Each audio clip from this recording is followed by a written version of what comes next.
Depuis 30 ans, la masse des insectes diminue sur Terre de 2,5% chaque année, alors qu'au moins 75% des cultures alimentaires en Europe dépendent des insectes pollinisateurs.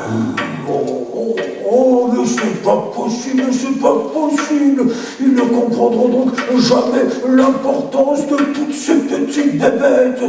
Dans le cadre du contrat local de santé et avec le soutien de l'association Les Petits Frères des Pauvres, la communauté de communes du Var a organisé une séance de théâtre-débat consacrée à l'isolement des personnes âgées le jeudi 4 juin au foyer socio-culturel du Siège 1.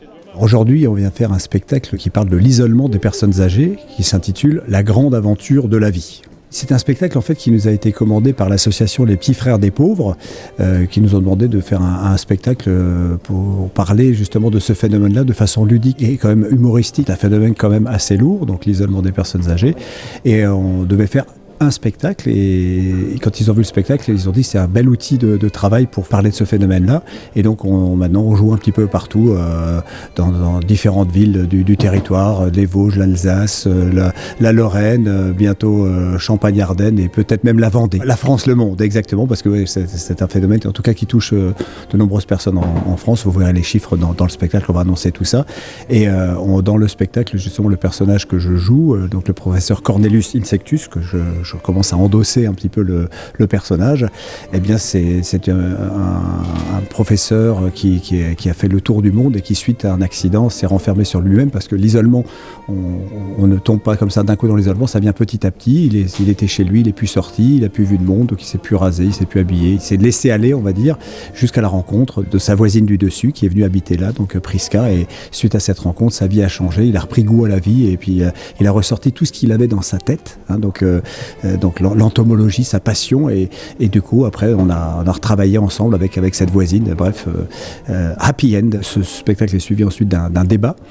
Et c'est vrai qu'on essaie de poser des questions, les gens nous disent « Ah oui, ça c'est bien, on pourrait faire ça, mettre ça en place », et avec les CCAS, les Petits Frères des Pauvres, le Mosellien, donc toutes ces choses-là, sur le territoire, sont très actifs justement pour sensibiliser les gens à ça, et surtout rechercher aussi des bénévoles, parce qu'on cherche toujours beaucoup de bénévoles pour aller à la rencontre justement de ces personnes. Alors c'est un spectacle grand public, c'est vrai qu'on a beaucoup de personnes âgées qui viennent nous voir, mais on dit à chaque fois aux organisations, inviter des écoles, il faut que ça soit transgénérationnel, parce que ce spectacle peut sensibiliser également les petits, et on l'a notamment fait une fois à Frémin-Merlebac, où on avait des jeunes des cités de Frémin-Merlebac qui nous ont dit « Ah mais on pourrait faire ça, et puis j'ai une idée, on pourrait faire ça ». Et les personnes disent « Ouais mais c'est génial, ça prend ». Il suffit d'en parler, et puis distribuer la joie, la bonne humeur et beaucoup d'amour. Le pollen récupéré sur les étamines, l'organe mâle de cette fleur mâle, vont se déposer ici sur le pistil, descendre le long du stigmate pour aller féconder les ovules par ici. L'abeille chargée de pollen et de bon nectar va retourner dans sa ruche pour fabriquer son bon miel. Quant à cette jolie fleur, c'en est pas fini pour elle. Une fois fécondée, celle-ci, tout doucement, va se transformer en une magnifique et jolie pomme. Ce qui aurait été impossible sans l'intervention de l'abeille. D'accord, d'où le fait que s'il n'y a plus d'abeilles, on n'a plus rien à manger parce qu'il n'y a plus de fruits, plus de légumes. Donc vous avez bien compris le phénomène de pollinisation. C'est bon, j'ai compris le phénomène de pollinisation. Vous allez pouvoir applaudir cette jolie pomme et monsieur l'abeille.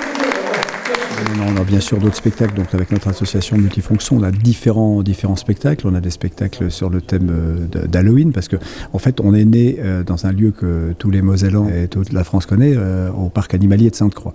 Donc voilà, on a travaillé pour la plupart là-bas et on s'est connus là-haut, et on continue à travailler beaucoup avec le parc animalier de Sainte-Croix. Donc on fait beaucoup de spectacles sur le thème d'Halloween. On a beaucoup tourné également sur tout le territoire avec des spectacles de Noël, avec le Père Noël recrute. Justement, chaque année le Père Noël a un souci pour l'aider à distribuer les cadeaux. Il recrute des nouveaux lutins de Noël, mais il n'est pas le lutin de Noël qui veut. Donc on fait un grand spectacle sur Noël. On a plusieurs spectacles sur Noël. Vous retrouvez de toute façon tous les spectacles sur multifonction.fr. Vous avez tout ce qu'il faut. Et on fait également avec Multifonction des concerts avec Manu, qui est notre régisseur aujourd'hui, lui qui est un musicien et qui a de nombreux groupes de musique dans différents styles. Là on entend du jazz en fond, il fait du jazz, mais il fait également du rock and roll, ils font de la chanson française. Donc on a vraiment un petit peu tout cela. Donc on est très éclectique. C'est pour ça qu'on est multifonction. changeons de main, tissons des liens, soyons humains, cultivons nos liens. Changeons de main, tissons des liens, au fond du bonheur, ouvrons notre cœur. Changeons de main, tissons des liens, soyons humains, cultivons nos liens. Changeons de main, tissons des liens, au fond du bonheur, ouvrons notre cœur. Changeons de main, tissons des liens, soyons humains,